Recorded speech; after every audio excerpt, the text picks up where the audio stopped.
ত্রিপুরার স্বাস্থ্য পরিষেবায় যুক্ত হলো আরও একটি নতুন পালক।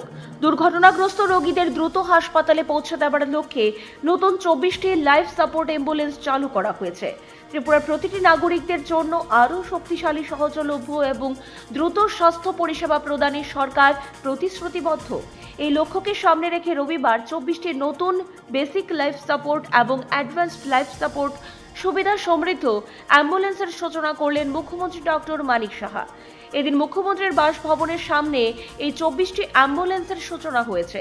এর মধ্যে 20টি অ্যাম্বুলেন্স ট্রমা কেয়ারের জন্য এবং বাকি 4টি 102 হেল্পলাইনের সঙ্গে সংযুক্ত থাকবে।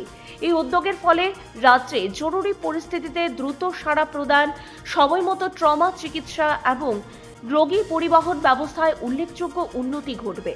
এর মাধ্যমে সংকটজনক চিকিৎসা সহায়তা দ্রুত রাজ্যের বিভিন্ন প্রান্তে পৌঁছে দেওয়ারও সম্ভব হবে।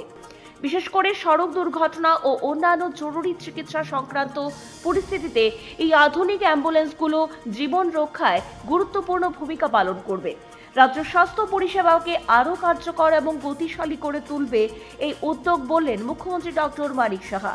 পাশাপাশি তিনি বলেন, রাজ্য সরকার ত্রিপুরার মানুষদের দরজায় স্বাস্থ্য পরিষেবা পৌঁছে দিতে প্রচেষ্টা চালিয়ে যাচ্ছে, আর এই কাজে সমাজের সকল অংশের মানুষের সহযোগিতা চেয়েছেন মুখ্যমন্ত্রী doctor Manik Saha. Bureau report, positive বার্তা।